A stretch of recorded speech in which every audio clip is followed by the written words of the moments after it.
اب یہ اعتراض کرنے والے یہاں پر دو طرح کی تحریف سے کام لیتے ہیں.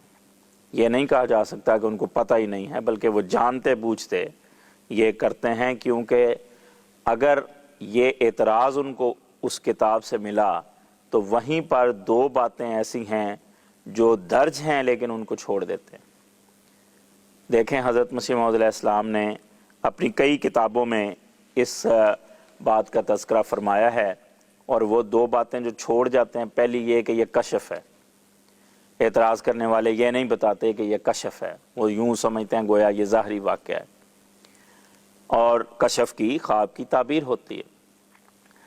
دوسری بات یہ ہے کہ حضرت مسیح موعود علیہ السلام نے جہاں جہاں بھی یہ لکھا، مثلا تحفہ گولڑیہ ہے، نزول المسیح ہے، اور کتابیں ہیں، وہاں بار بار یہ ذکر کیا کہ ایک مادر مہربان کی طرح انہوں نے اپنی ران پہ میرا سر رکھا، بیٹوں کی طرح مادرانہ عطوفت کے ساتھ.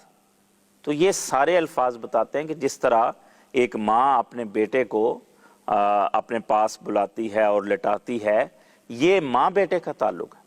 تو اس میں اعتراض کی کوئی گنجائش نہیں نکلتی سوائے اس گندے ذہن کے جو گندے ذہن سے سوچتا ہے اور پھر وہ یہ اعتراض کرتا ہے. حضرت مسیح موعود علیہ السلام کی تحریر کو پڑھا جائے تو ہرگز یہ اعتراض پیدا نہیں ہوتا. دوسری بات یہ ہے کہ اعتراض کرنے والے یہ کیوں نہیں دیکھتے کہ پرانے بزرگوں نے بھی بعض ایسے کشف، ایسے خواب بیان کیے ہیں، اگر ان کی بات مانی جائے تو وہ سارے قابل اعتراض ٹھہرتے ہیں.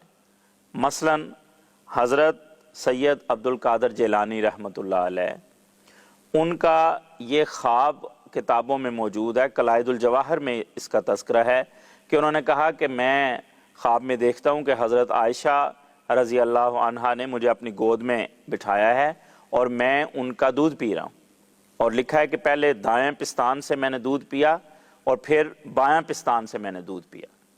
تو اب اگر جو اعتراض کرنے والی طبیعت ہے اس کو یہ نہیں نظر آتا، لیکن یہاں پر آ کر وہ کہتے ہیں کہ یہ تعبیر طلب ہے، تو اسی طرح حضرت مسیح موعود علیہ السلام کا وہ کشف، وہ خواب تعبیر طلب ہے، اور آپ کی اس محبت کا اظہار ہے جو آپ کو حضرت محمد مصطفیٰ صلی اللہ علیہ وسلم اور ان کے آل سے تھی. اور یہ بتایا جا رہا ہے کہ اسی طرح حضرت محمد مصطفیٰ صلی اللہ علیہ وسلم اور آپ کی آل کو حضرت مسیح موعود علیہ السلام کے ساتھ محبت ہے. اس سے زیادہ اس کا کوئی مطلب نہیں.